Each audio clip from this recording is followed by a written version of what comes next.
Four things we learned from Everton 1, Arsenal nil. If you haven't been here before, make sure you like this video and subscribe to the channel and get to the comment section and let me know what you think about this video. The first thing we learned from this game is that the new manager bounce is real. It is 100% real. I don't know why I was thinking it was a figment of my imagination. It is not.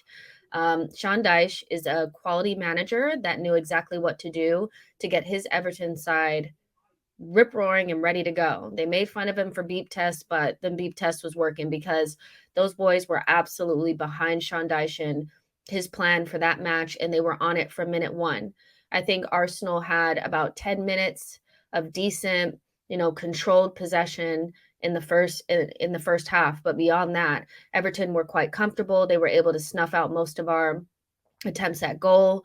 They put us in positions where we were quite uncomfortable, and they were able to take advantage of the opportunities that they had. And so, getting the players behind him, getting the fans behind him in a situation where they're against their board and they're feeling very maybe disenchanted with what's going on with Everton, Sean Dyche was the perfect appointment, and he came in the very the perfect scenario because if this had been against another relegation side, I think it would have been different for them because, you have to beat the teams around you in a relegation scrap.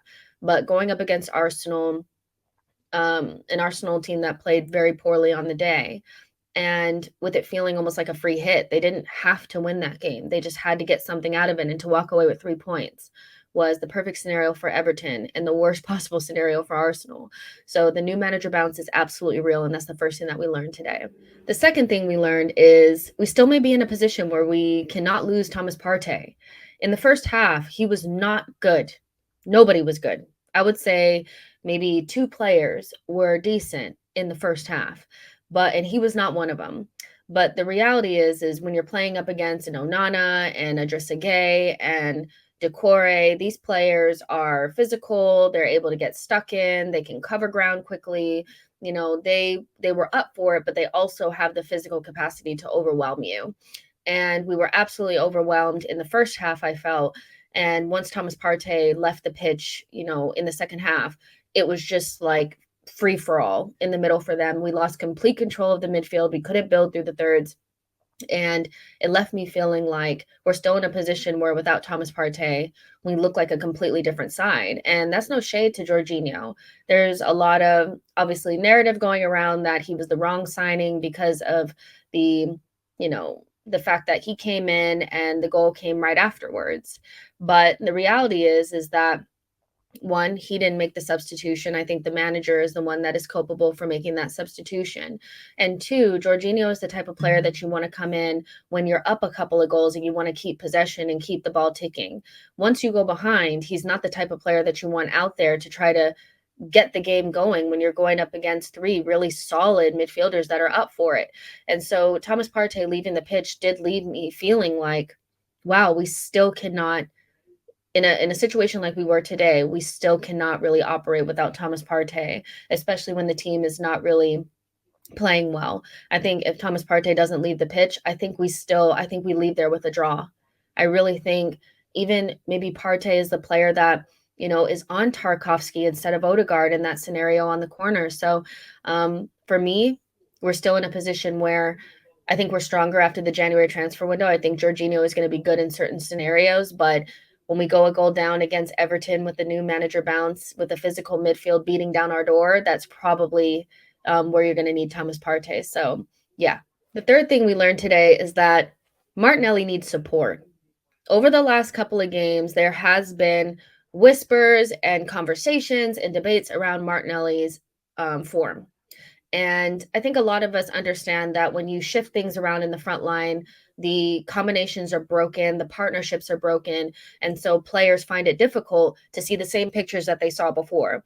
And I think Martinelli is the perfect example of somebody that does not see the same pictures that he saw before the World Cup now, because Gabriel Jesus is no longer there. And Nketiah is more of a stationary center forward up top that needs more service.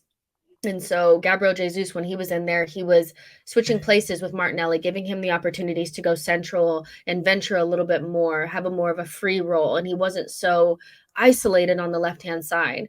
And today we kind of saw that once they doubled up on him, he was pretty much all on his own. And because I think Arsenal were afraid to overlap him in those scenarios because Everton were so dangerous on the counterattack, he was so isolated and needed support. And so instead of saying Martinelli is in bad form and he needs to sit down, what I would say is that he needs support. And if we can't offer that to him because of Gabriel Jesus's absence, his injury, then we need to shift things around in the front line.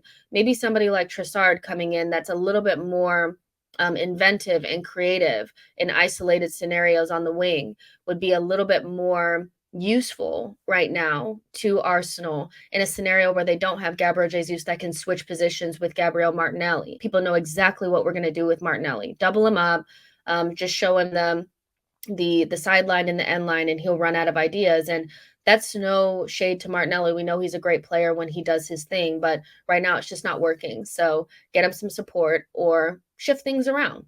And the fourth and final thing that we learned today is that title races are hard, and it's been a while since we've been in one, but every single game has more and more temperature. It feels hotter and hotter and hotter every single time we play another match. And do we have enough as a side, to deal with the temperature rising as we get into February, March, and April? We'll only see when we get there.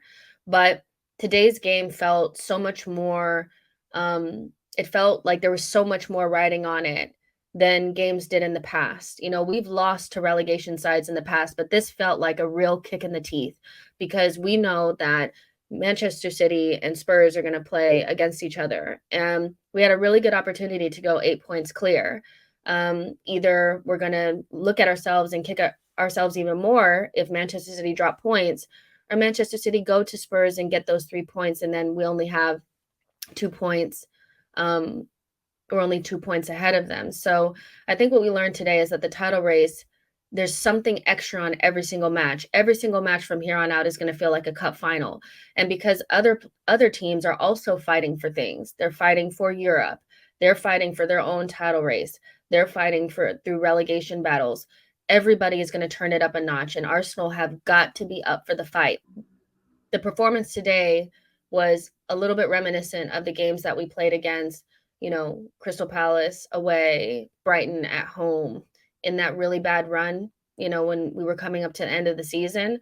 And so my hope is that they will recognize that this was a performance that was way under their level, and they shake it off and take it to Brentford at home. We thought we knew when we were in the top 4 race, but this is completely different.